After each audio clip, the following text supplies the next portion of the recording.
Well, good afternoon, everyone. As you can see, I'm Lee Feinstein, and I'm the Dean of the Hamilton Lugar School, and I just want to say, before my formal duties, a personal gratitude for the University of Hamburg, for the Foundation for the Law of the Sea, who have been just great partners in our conference so far. And I want to thank the President Peck, and the Tribunal for hosting us here in this beautiful spot. And it's now my privilege to introduce our third keynote speaker. On my Facebook page earlier today, I posted a photo of the flags outside this chamber with the question, what is missing from this page? And our next speaker is someone who has worked hard and over many decades to change that picture. And that's former Secretary of Defense and former U.S. Senator Chuck Hagel. Throughout his career in and outside government, Secretary Hagel has been a champion for U.S. ratification of UNCLOS and for the principles of international justice and security that are at the heart of the treaty. In the Senate and at the Pentagon, and through his years as chairman of the Atlantic Council, a board member of the American Security Project, Secretary Hagel has been a strong voice for international law and institutions and global cooperation. And it's a point he made in his very first speech at the Pentagon when he had his first chance to address the men and women in uniform who he'd lead as the 24th Defense Secretary. He served in Vietnam as an infantry squad leader, where he was twice awarded the Purple Heart. When he returned home, he served his fellow veterans at the Veterans Administration under President Ronald Reagan.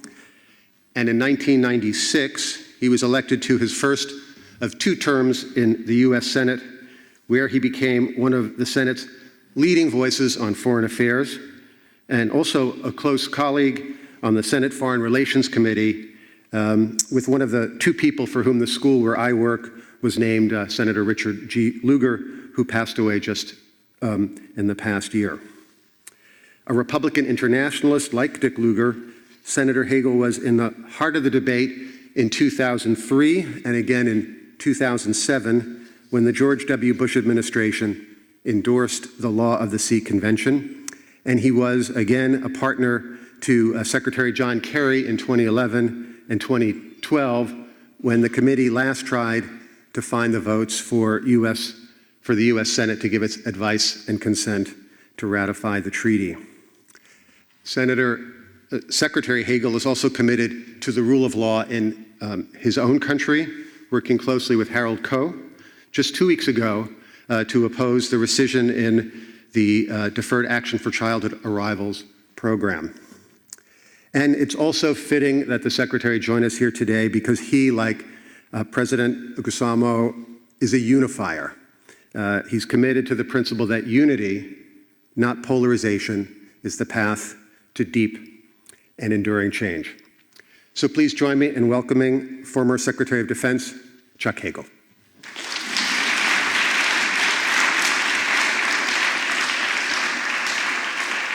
Thank you. You bet.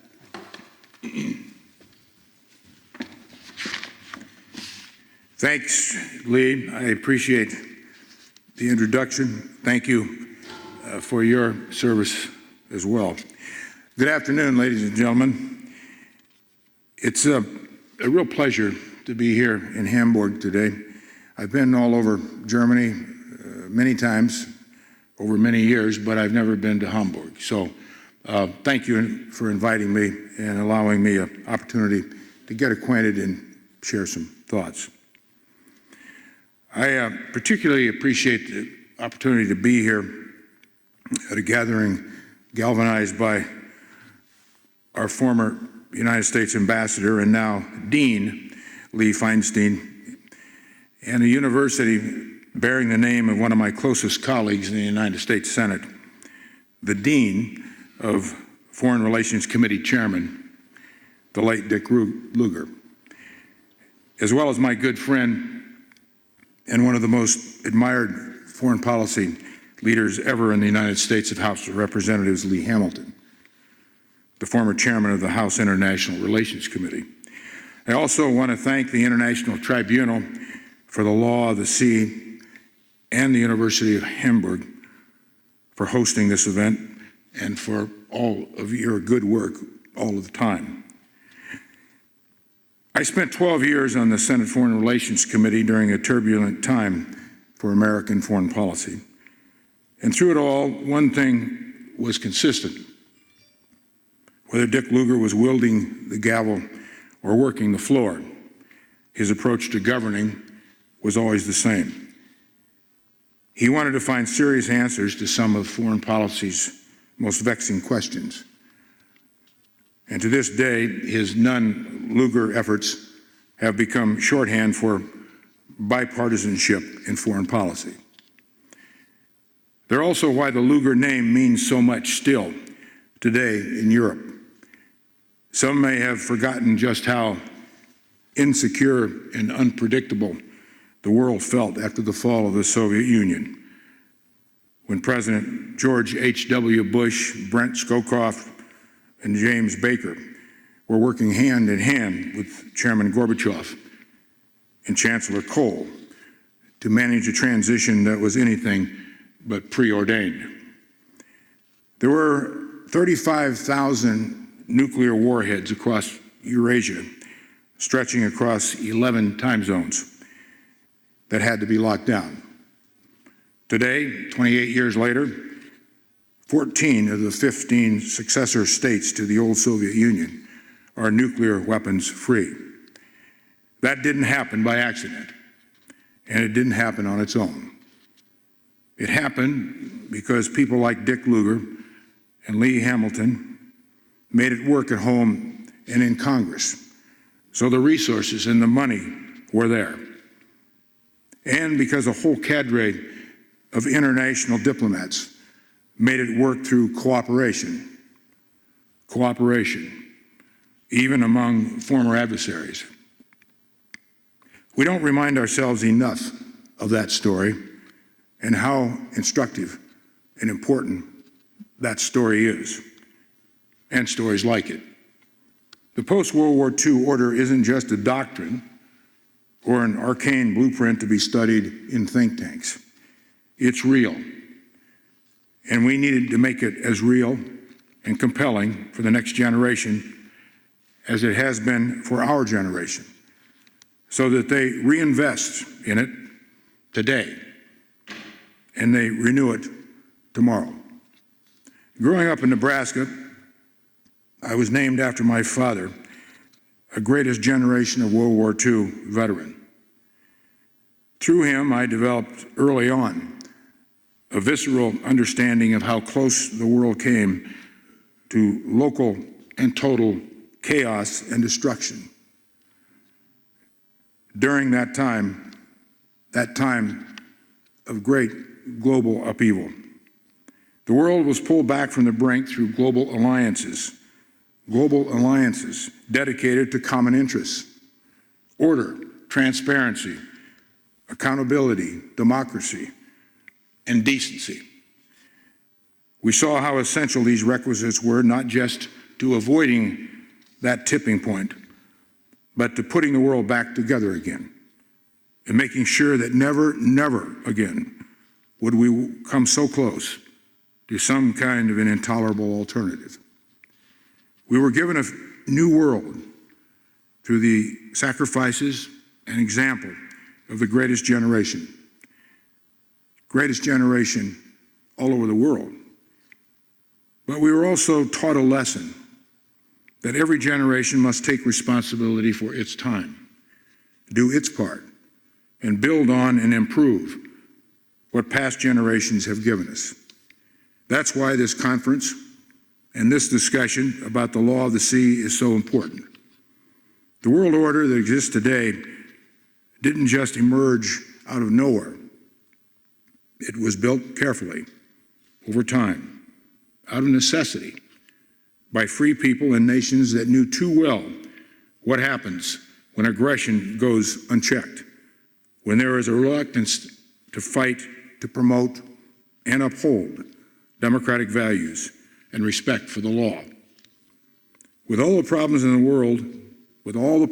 world that we have confronted, over the last 70 years, the liberal world order has worked. Not perfectly, but it has worked. And we have improved on that world order. But how do we keep it working? That is why, again, we're here today, to push the curve on what is appropriately called the Oceans Constitution on its 25th birthday. What do the next 25 years look like? Let me start with what we Americans refer to as the elephant in the room. I know it's a little ironic for any American to come here and talk about what we have to do better when the United States still has not done the most fundamental thing of all, ratifying the Law of the Sea Treaty. Can we get back to common sense? Absolutely. We used to laugh at what Winston Churchill said when he was quoted, "America will always do the right thing after exhausting all the alternatives." End of quote. That's not a particularly popular quote in the United States. But I think America has a pretty good 240-year record of our institutions working best when we need them most. And that's the kind of time we are living in today. The pendulum has swung back, and I think it will again. Because if the last 3 years have proven anything, the last 3 years in the United States, it's that America first means America alone. We need to work with allies and partners through institutions to solve problems no country can solve alone. That's why the law of the sea is so important, and has been, and will be. That's why the negotiations began under President Nixon in 1973. Later, President Reagan wanted to see the convention modified in the hopes that the U.S. would join it someday. I don't think President Reagan would have ever believed that in 2019 the United States had still not ratified this treaty. And it's why President George W. Bush formally completed that journey by announcing in 2003 that, quote, "Joining the convention will serve the national security interests of the United States, secure U.S. sovereign rights over extensive marine areas, promote U.S. interests in the health of the oceans, and give the United States a seat at the table where rights essential to our interests are debated and interpreted." The U.S. military already abides by the convention, and when I was in the Senate and later at the Pentagon, I'd say to people and to the press and to my colleagues, if we are already living by these rules, which are in our interest, then why don't we get off the sidelines and start taking advantage of what the convention offers the United States and our business community? The U.S. has the world's second longest coastline, so the United States benefits greatly from the convention's favorable provisions on offshore natural resources. The treaty accords sovereign rights over natural resources within a 200-mile exclusive economic zone. You all know that. The United States is further advantaged by provisions in the treaty that allow the continental shelf and oil and gas rights to extend well beyond 200 miles in certain areas. Off the north shore of Alaska, the U.S. continental shelf could extend 600 miles into the Arctic. American companies are equipped and ready to engage in deep seabed mining, but the United States can only take advantage of the convention's provisions that accord security of tenure to mine sites in areas beyond national jurisdiction, if it is a party to the treaty. The convention, which was modified to meet U.S. demands, accords the United States a guaranteed seat on the key decision-making body. It's no wonder No wonder that there is such a strong and wide-ranging coalition supporting U.S. accession. The law of the Sea Convention is the bedrock legal instrument underpinning public order across maritime domains. As you all know, the U.S. is the only permanent member of the UN Security Council that is not a party to it. We need to change that. It's clearly in the interest of the U.S. because as the world's preeminent maritime power and the country with one of the longest coastlines and largest extended continental shelf, we have more to gain from accession to the convention than any other country. It's how we strengthen our navigational freedoms and global access for military and commercial ships, aircraft, and undersea fiber optics. It doesn't tie our hands, rather it extends our reach. And it's the best way to be part of an international system that provides an alternative to something else. I learned as a young man in uniform serving in Vietnam that diplomacy may be messy. International institutions may be slow, but they're better than war and the only responsible and sensible approach to resolving differences and solving problems. So I do believe that America will find its way back to the responsible, sensible debate we were building under President George W. Bush and in the Senate over the law of the Sea Treaty in 2007, and then during the Obama administration in 2011 and 2012. We will get there. I will always defend the current global architecture, as I said, and all of us know that is imperfect. It is slow. It can be as bureaucratic as it is Byzantine. But this rules-based system, this process of negotiation, rather than nihilistic hegemonic actions, is far more preferable and peaceful than its alternative.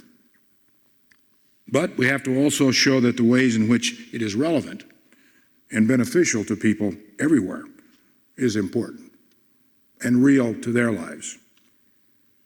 The world needs more success stories. A story that was referred to this morning and this afternoon, the success of the Australia and Timor-Leste mediation last year, was a major accomplishment. It proved a novel effort could succeed. I know conciliation was no easy process over the course of those 2 years, but that's a powerful example of a small country and a much larger neighbor working on a seemingly intractable and difficult issue, but still arriving at a solution with the help of international mediators within the parameters of an international organization. If you don't have compulsory conciliation, if you don't have countries committed to the law of the sea, then that doesn't happen. With a lot of smaller countries looking at China's power, it's important for countries to know that even a tiny country like Timor-Leste can access the international system and make their case and ultimately succeed in finding a way for a much more powerful country to do something it had long requested and resisted doing. That's success for all of us, for the whole world, not just the parties in the negotiation.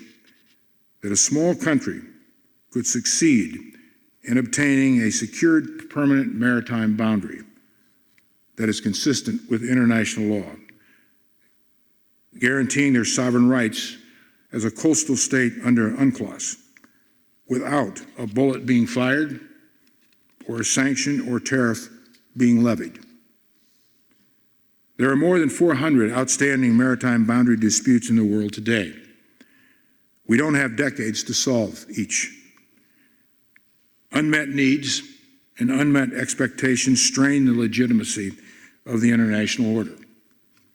Solving more problems through UNCLOS is what we should strive toward, and I know you work toward every day. And when we don't, or we do it too slowly, that's where the darker temptations take root. It's how the world ends up divided and distracted, disillusioned with broken promises, and lost faith in institutions themselves. And they look away from all of us toward the illusion of other ways to solve conflicts. We need to make it possible for countries to do what time and years and effort have allowed Timor-Leste in Australia to do in working through their special relationship and working through this organization, with many of you in this room being part of that negotiation over the years. But finding the path forward is not automatic. Nostalgia is alone no answer to global conflict. Our global institutions need to be updated, but doing that is the exact opposite from walking away from the system we have worked so hard to establish. All institutions require timely adjustments and adaptations to keep them relevant to the times and changes in the world affairs and mankind's needs. That's the challenge at the heart of this conference. And that's the mission for all of us. Not just a time to convene, but a time to constructively act. I believe the United States will eventually get back to doing the right thing on ratifying the Law of the Sea Treaty.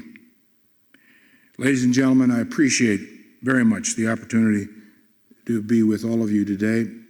It's an honor for me, one who has, as Ambassador Feinstein noted, been involved in the debate over this issue in the United States for many years. And to thank all of you personally is a real privilege to me. And also, I appreciate you allowing me to share some thoughts on the issue. And again, thank you all for what you do. I would also take any questions if you would like to ask a question, any advice that you have, or any insults, whatever works for you. But in any event, thank you very much.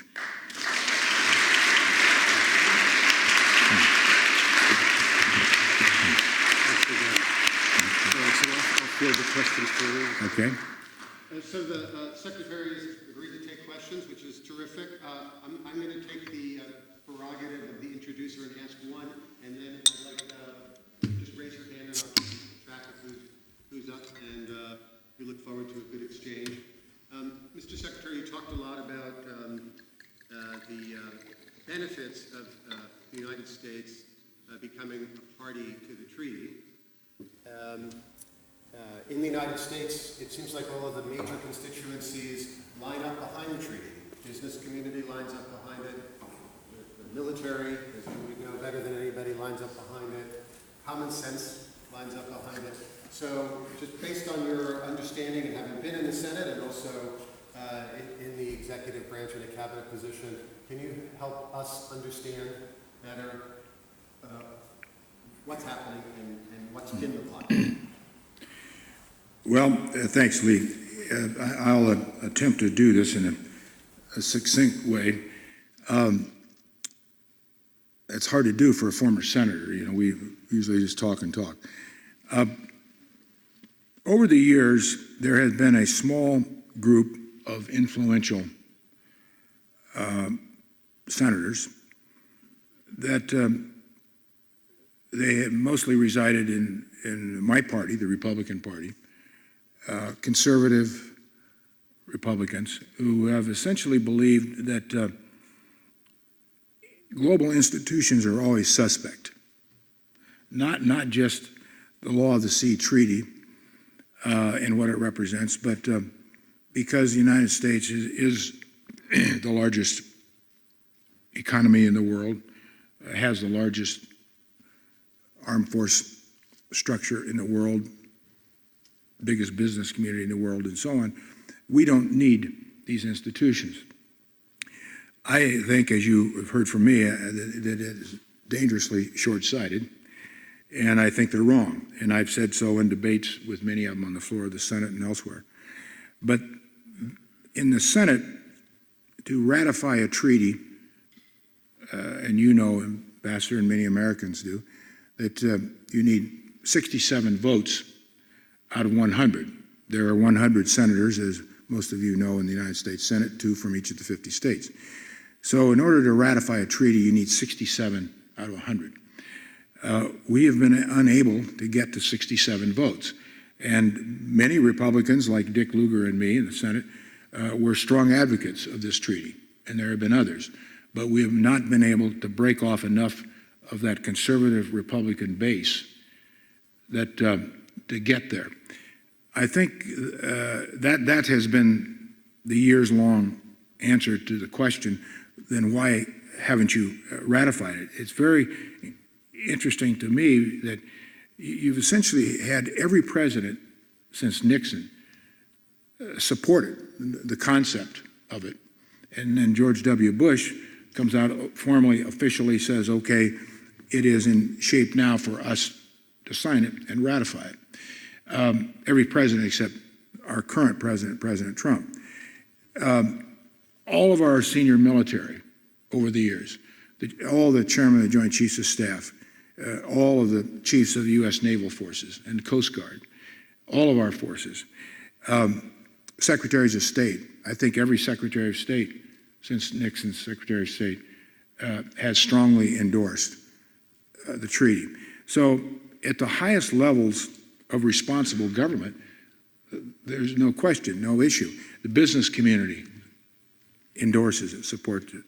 But the reality is you need 67 out of 100 votes in the Senate to ratify a treaty. We've not been able to do that. Now, I don't think I have any particularly good news to share as we get closer to the election next year, meaning that next year in the Congress will be essentially a dead year as far as doing anything or taking any new initiatives, because it will be consumed and captive to elections.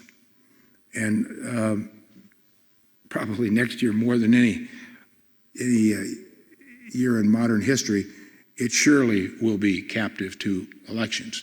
And I suspect most of you follow a little bit what's been going on in Washington almost hourly, certainly daily.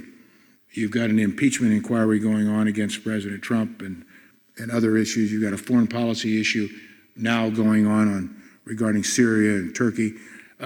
This is not going to get any less complicated. It will get more complicated. There'll be more issues. So I think the prospect of even bringing it up in the Senate is just no way until after the elections next year, when you may have a new president who would take a different position on new leadership in the Senate.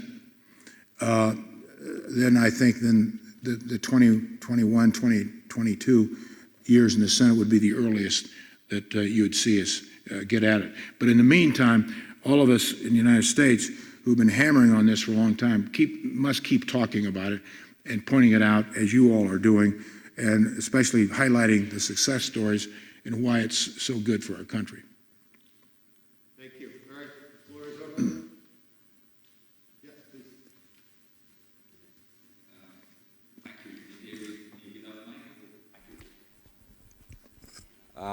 I'm from Norway, a country which is dependent on multilateral cooperation, oceans, and the approach you take, Secretary Hagel, I think I can speak on behalf of many here in saying that we're very grateful for your presence, for your inspirational words, and for your analysis. I'd like to say that in a sense, we have huge challenges ahead where we would be well served in working together in a number of settings where the UNCLOS, the Law of the Sea Convention, provides for rock-solid foundations for quite a few essential interests and values we all share. May I just suggest, as possibly a strange idea, but I think it might be worth hearing your reaction to that. If institutions such as your fantastic Lugar Hamilton School and the Hamburg University and possibly ITLOS and others could organize some kind of seminar sometime to illustrate how much American nationals have put their fingerprints and footprints on the law of the sea, starting with the Truman Proclamation, for instance, just a mere asserting sovereign rights of the continental shelf, the definition of the extent of the shelf, where a US geologist, Hollis Hedberg, was a pioneer. And the list is pretty lengthy. I come from Norway, and one of the very first conciliation commission applying its endeavors in the sea with regard to Iceland and Norway was headed by an American legal advisor, Elliot Richardson. The list is so long that I think whether it's in the Senate or among American public or among Europeans or Africans, Latin Americans, nations, one would be quite impressed by the amount of intellectual energy that has been applied by Americans in working to fashion this fantastic instrument. So maybe that could be an idea. Thank you. Well, thank you. And again, thank your country for your leadership and everything that you've done over the years, not just with Law of the Sea Treaty, but all of the international organizations, institutions that you participate in and help lead. I think if we back up a little bit and look at the world today, the Law of the Sea Treaty is not the only global institution in some jeopardy today. You could go across all the Western democracies, and we were talking about this afternoon, starting with the United States, and see a rise in nationalism, populism, and a questioning the value of international institutions. We hear it all the time in the United States. President Trump is an advocate of why do we belong to international institutions? We're bigger, better, stronger. We don't need them. Everybody has been living off of us, as he said. And that attitude is represented by too many people in the United States. It's not the same attitude as you're seeing in Hungary or Austria, here in Germany. All the Western democracies, Brexit. I mean, the Brexit issue is based on, let's get out of this international institution, the EU. They've never helped us. They've just been a problem for us. And that kind of short-sighted thinking. So all of the institutions, world institutions, are under some challenge, I think, today. And I think it's very dangerous, and it's a very defining time in the world. Now, if you go back even further, we've never seen a time in the history of man, like we've seen in the last 70 years, where international institutions have meant so much and prevented so many bad things from happening. All are imperfect, I get it. But you know, you think about, which I try to explain to Americans when I talk about this, since World War II, we've not had a World War III. You Europeans understand the meaning of that very well, because you had two of them on your continent in a 50-year period, and the most devastating slaughter of mankind we've ever seen. But yet we've not seen a World War III, when the weapons are much more dangerous and the threats are more dangerous and far more people in the world. We've not seen a nuclear exchange. Every leader during World War II and after that went to their graves were concerned about a nuclear exchange. Now, that doesn't mean there can't be one or won't be one, but so far we've eliminated that. More prosperity in the world for all people, more education, more hope, more jobs, more opportunity, more understanding each other through foreign exchange programs. Imperfect, I get it. Everybody hasn't benefited, Middle East being a very good example of it, of not being able to benefit. But still, overall, I don't think that could have happened without international organizations and institutions and a liberal world order, that the leaders at the time of the United States and Britain and Germany and France came together and assured us over that 10-year period after World War II. I just read again, and many of you have read it, Dean Acheson's book that he wrote after he left the State Department, A President at the Creation. If you want a little primer on the world and how it was structured after World War II, that wasn't an easy time. That was not an easy time. There was a question whether they would be able to do all of this because you still had the intense rivalries coming out of World War I and World War II. You know, why don't we make the Germans pay war reparations again? But as you noted, President Truman, George Marshall, we came up with things like the Marshall Plan. We built these institutions that actually help all people. So I give that as just a little history lesson. You all know it far better than I, I'm sure. But I think as we're looking at this situation, we've got to understand that every now and then history goes through these periods of questioning, well, do we need to do something different? Is this really good? Maybe just too few are benefiting. And we'll get through it. I do believe we'll get through it. We'll get our balance again. And we're just off balance. The world is dangerously off balance now. And probably what makes it even more so is the United States is off balance.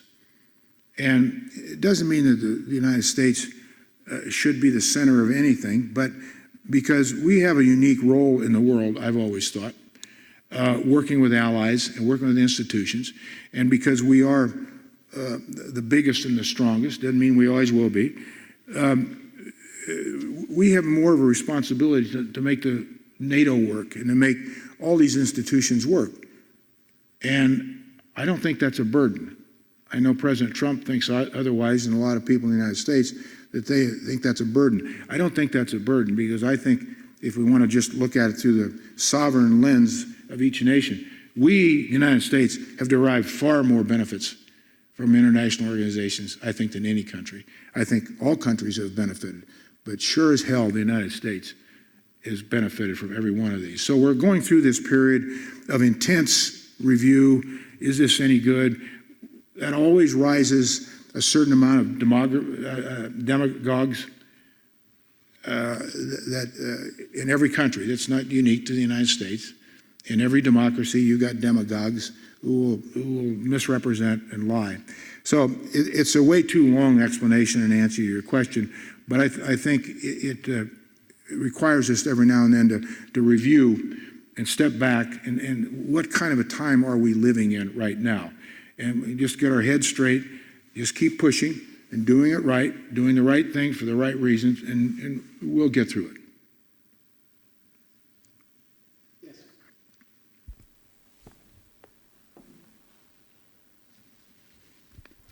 it. Thank you, Mr. Secretary, for your thoughts of hope also as to the US being part of UNCLOS at some point in the future. I wonder, though, seeing the reluctance of the United States in the past to be part of any international agreement that has any kind of international jurisdiction to it, which would subject the US to international jurisdiction, even before the Trump era or even before a general reluctance to be in international agreements. The way I see it, the jurisdiction part has always been a very strong argument for the United States not to enter into international agreements. Would you think that that can also change? Well, I think you're generally correct. That was and there is a certain streak of that's always been in the United States. I think it's the way we were founded. I mean, we fought a revolutionary war for our independence against the British. I think that's just the way we were built.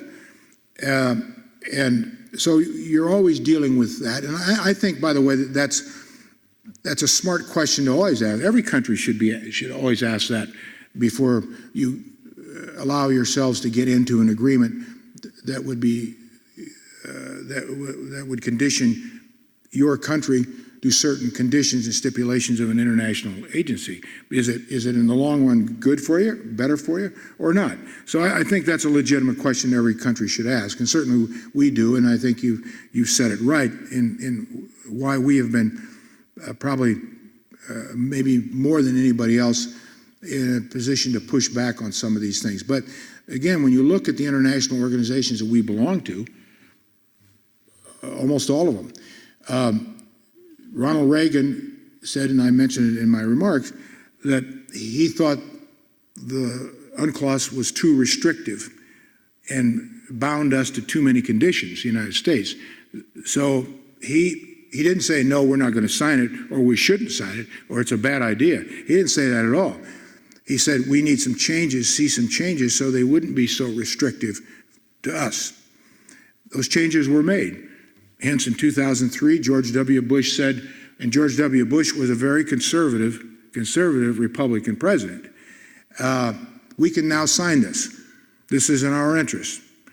And a lot of Republicans, including Dick Lugar and me, agreed with that. So, yes, we've always had that questioning out there, but most of us, unfortunately not 67 senators, have felt that it's not restrictive to us. The fact is, like I said in my remarks, it actually gives us more reach.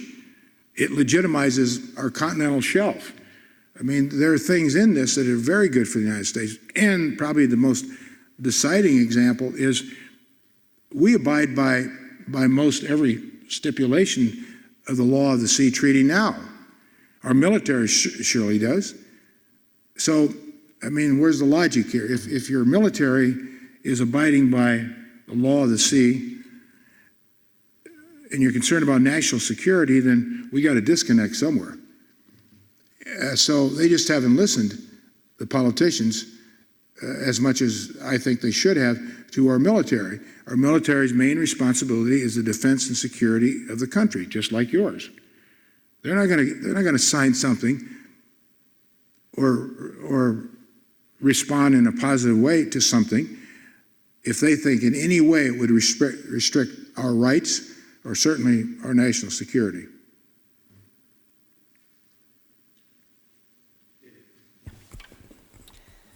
Thanks very much, Secretary Hagel. I wonder if I could ask you a domestic politics question, and specifically about the Republican Party. Given that we are in this. You shouldn't laugh. How are there seeds of hope that you see for future Republican internationalism? Because increasingly it seems like we simply don't have the Dick Lugars anymore. We don't have the Chuck Hagels anymore in the Senate. And so I'm wondering, I guess I'm looking for a little bit of signs of hope that within the party there are some seeds of kind of internationalism in the future. Thank you.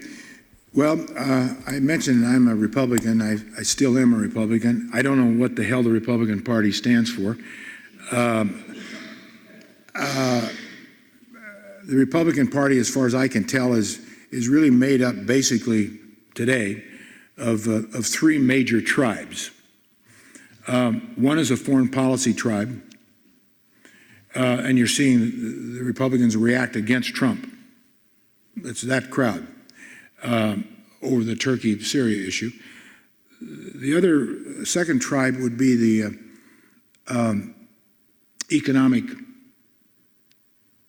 tribe, deficits, debt, business, that's their main concern.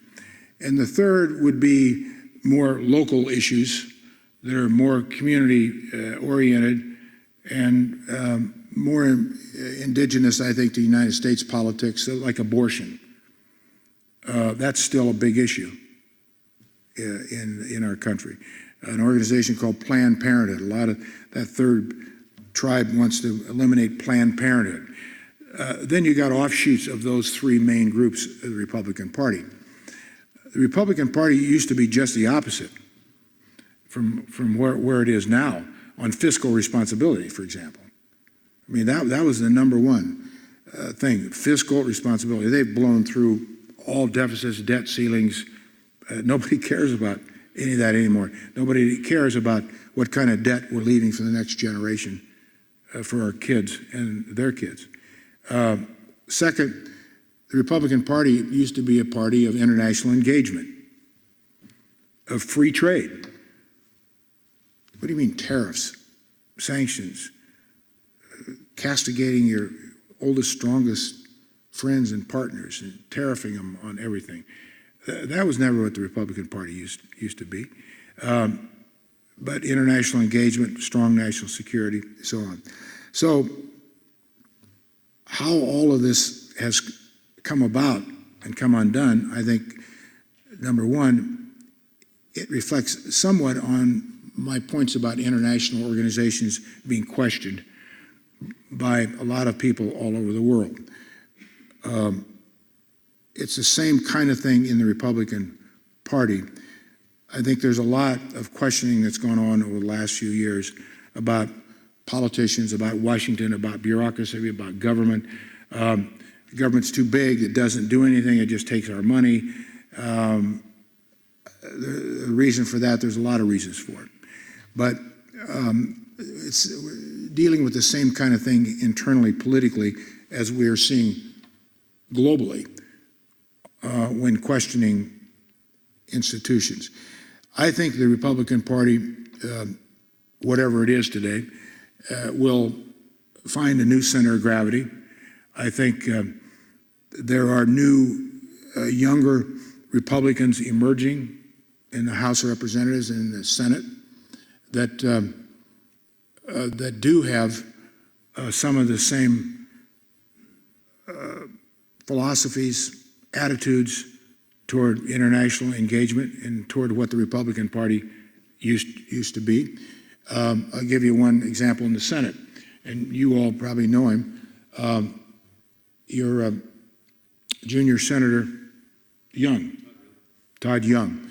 He used to work for Dick Lugar. And so he learned from the best. If you watch, now Senator Young, I think is in his second or third year or something like that. If you watch his voting record, he goes against the majority in the Republican Party every now and then on some big issues. I think that's very good, a very good sign. He listens, he learns. I mean, it's right out of the Lugar mold. There are a couple of others, the Republicans you could point to in the Senate that are moving that way. In the House, you've got, because of what happened in the election last year, we elected more than 100 new House of Representative members, all freshmen. Most of those were Democrats, but a lot of them were Republicans. There's a lot of good news in that because I know a lot of them. Some of them used to work for me. A lot of them are most of them are first-time members, never run for politics in their life. They ran because they believe that America is a much better country than what the world is seeing, and what our leaders are providing, are showing that we're better than this. We can do better than this. That's a very good sign from both parties. So I'm optimistic. I mean, yes, I'm generally optimistic, but I'm also a realist, and I always have been. And I think there are these swings. And I think a new center of gravity is being built right now in every Western democracy, and certainly in the United States, and I think in the world. It takes some time, but I think we'll come back to our senses. We will find our moral compass again, and we will go back to a North Star. We'll have a direction for why are we in politics? Why do we have government? What's the role of government? What's the role of the United States in the world today? That's a question that no one can answer. No one can answer it. And our politicians can answer, and you ask them. And that's pretty dangerous when you can't have national leaders define America's role in the world. They meander around, well, I don't know, or kind of Trump's, I guess, policy is America first. Well, that's not an answer. And everybody knows it. So, bottom line, I do think we'll get back to where we need to be. The world is shifting. The world is changing. Demographers, for example, tell us that we're going to have 2 billion more people on the face of the earth by 2045. I mean, we're not doing a particularly good job with $7 billion, and you think we're going to put $2 billion more? All the more reason we need international organizations. You know, so that we literally don't blow each other up. I mean, people are going to need the same things: water, clean air, what we're doing to our oceans, food, all of these things. And so it's going to get more complicated, not less. Well, Harold, I'll take one more if that's okay. Harold, I apologize, I didn't see. well, he's the illustrious counselor, and I don't want to make sure I pay attention to him. Thanks, Senator. Two quick questions. First, do you think there's any possibility that the advocates of the Law of the Sea Treaty in the Congress could try to ratify it by a majority vote of both houses? After all, we ratified WTO and NAFTA the same way. It includes these members of the House in the discussion, and you don't have to get to the magic number of 67. Second, and maybe more troubling in this period, is the president's claim now that he can withdraw from any treaty at will. And he just did it again with Open Skies. But, you know, the Postal Union Treaty, Congress did start action to prevent withdrawal from NATO, but he would obviously veto that. So you could have a situation where you get to a treaty with one president, and the next president comes in and just unilaterally withdraws, which obviously would be terrible for consistency. As someone who's been in the Senate, what is your view of whether the president has this claimed unilateral power of withdrawal? Yeah. Well, this president claims he has unilateral power over everything, as you know, and he's actually acted on that. And we were talking earlier today, I mean, some of this way, and you know this, is you are the learned lawyer here, is going to end up in the Supreme Court. I mean, so much of the executive action that the president has constitutionally, a power of executive action, that he has stretched it beyond the boundaries of any president I'm aware of. I mean, Franklin Roosevelt tried to stretch it too and pack the court and do some things, but Trump is, he's unique in what he's doing here. So it's going to be reconciled by the Supreme Court. The Congress does have, as you know, powers. It's got, first of all, power of impeachment, and they're going to an impeachment inquiry now. It's got censure powers. It's got veto powers. It's got appropriations withholding money powers. But if you've got a president who is unwilling to recognize those powers, essentially like this president has in some of the cases that I'm involved in with you, on border security, taking $3.6 billion out of the Pentagon's budget that was appropriated for particular projects like housing for the troops, schools for their families, and so on and so on. And he takes that unilaterally and said, no, I'm going to divert that for our southern border to build a wall. The Congress says, well, you can't do that. It's unconstitutional. Article 1 of the Constitution gives us that authority, appropriations and so on and so on. He said, no, I don't recognize that. So it goes to the Supreme Court. Then if you want to take this even further, what if he doesn't, what if the Supreme Court rules against him on some of these things? So what's the Congress, the Supreme Court going to do? Call out their army? Well, the Army's not under the control of the Congress, according to the Constitution. That's the commander-in-chief's job. I mean, you can take this thing, I mean, I think a couple of years ago, 2 or 3, 4 years ago, any kind of conversation like this about America would be folly, would be silly. But I'm not sure with President Trump. So the Congress does have, as you know, constitutional authorities and powers, but if you have a president not recognizing those constitutional authorities and powers, you got an issue here. And we'll see how this plays out. But a lot of this will end up in the Supreme Court, and then you know the Supreme Court a lot better than I do, the way it's broken out now for our learned friends here, not from the United States. We have 9 members on the Supreme Court. Right now it's about a 4-4 split, liberal, conservative. And probably the swing vote, if there is a swing vote, he has swung a few times back and forth, is the Chief Justice, Roberts. And it probably will be his vote that determines a lot of these things.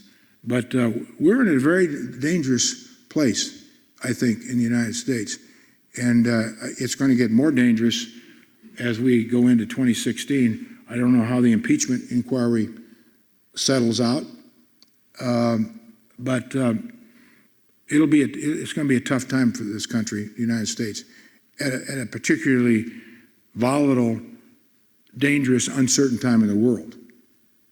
And you mix all that up in this toxic broth of a boiling cauldron, and it's hang on. I mean, I think it's that difficult. I think we get through it, and it'll be better once we get through it on the other side. But next year's going to be tough year. Okay, it's time for a drink or dinner or something. After that, a very stiff drink. Everybody, please join me in thanking Secretary Hagel. Yeah, thank you. Thank you.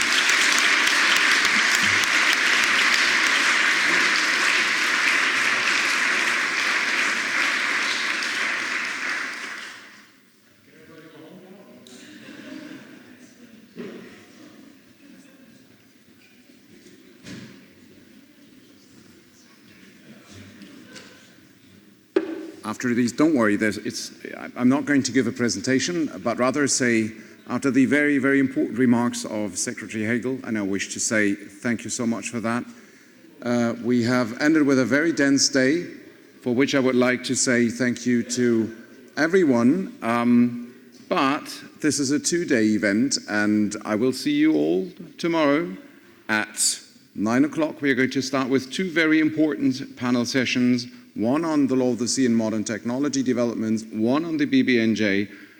I think that is going to be very, very interesting, and I look forward to seeing you all again tomorrow, and I wish you a very good night. Thank you.